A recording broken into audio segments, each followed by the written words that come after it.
Lots of new things to prepare for 2024. Today on the College Investor Audio Show, we talk about what's new for financial aid in 2024. But before we get to it, real quick, just go ahead and hit subscribe. That way you can always get the updates. We update this podcast all the time. Tons in the archives, too, that you can check out. And if you ever stumble across anything you're like, well, I want to dive in a little deeper on that, always check out thecollegeinvestor.com or follow us all over social media. We'd love to get to know you. You can ask your questions, and we can just kind of help you navigate things as well. Again, just search for The College Investor and you'll find us. All right, let's get to it. So there are several new financial aid programs that go into effect in 2024.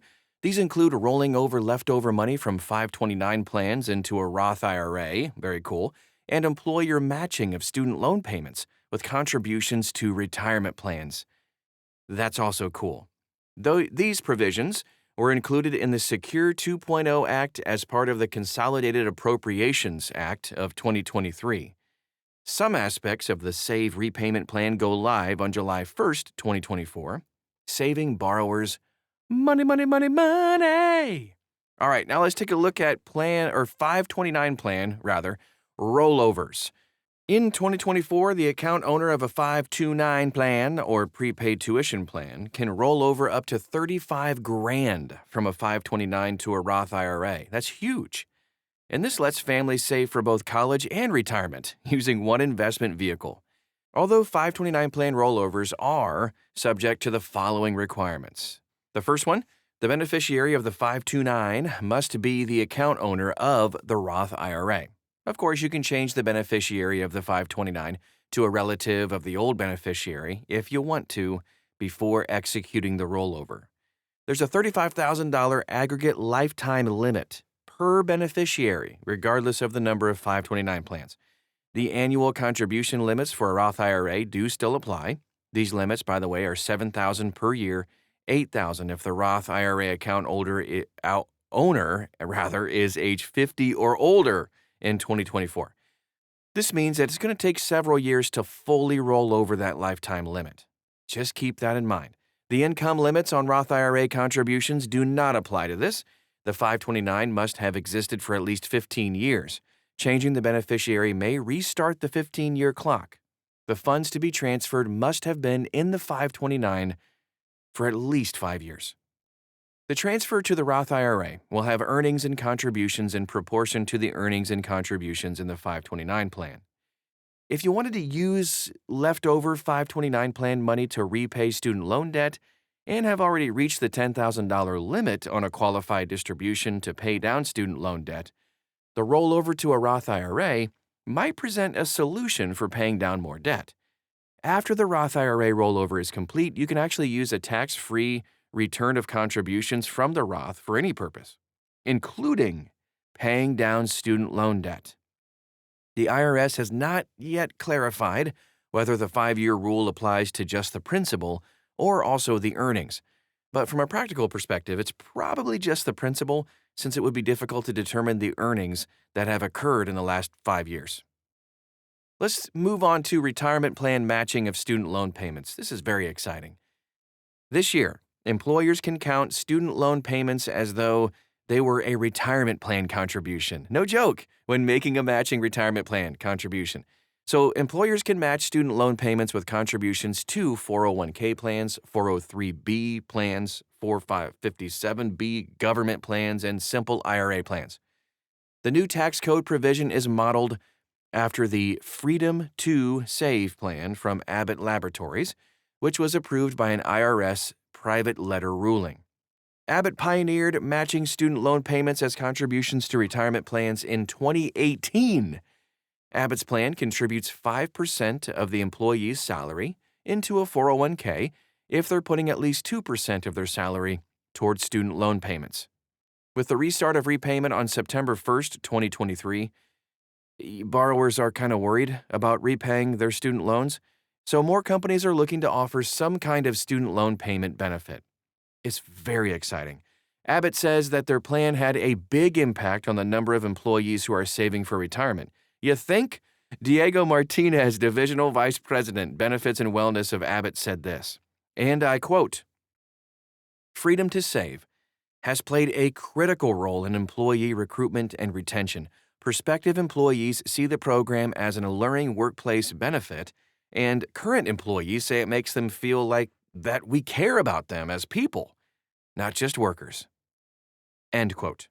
So according to an Abbott survey, more than half of survey respondents, 54%, said that a student loan repayment benefit would have a significant impact on their decision if choosing between multiple job offers. So all the rules relating to regular matching contributions also apply to the matching contributions based on student loan payments. The program cannot discriminate in favor of highly compensated employees, and the matching contributions count toward annual limits. There are several important advantages of these matching contribution plans, too. They do not interfere with the student loan interest deduction, so employees can still exclude up to $2,500 a year in interest on qualified education loans from their income. And employees are not required to make contributions on their own to their retirement plans. Wow. All right, so the new plans are easier for companies to set up due to the simplified reporting, and employers can rely on employee certification that they have made the student loan payments. All right, the next development we will talk about is the SAVE repayment plan. The new SAVE student loan repayment plan, which is an updated version of the REPAY plan, goes into full effect on July 1st, 2024. Here are the key changes. The monthly payments on undergraduate loans will be cut in half from 10% to 5% of discretionary income. That helps. Forgiveness will occur sooner for borrowers who started off with less debt. So if you started off with like $12,000 or less in federal student loan debt, you'll have the balance forgiven after 10 years instead of 20 or 25 years. Each additional $1,000 in federal student loan debt does add a year until the remaining debt is forgiven.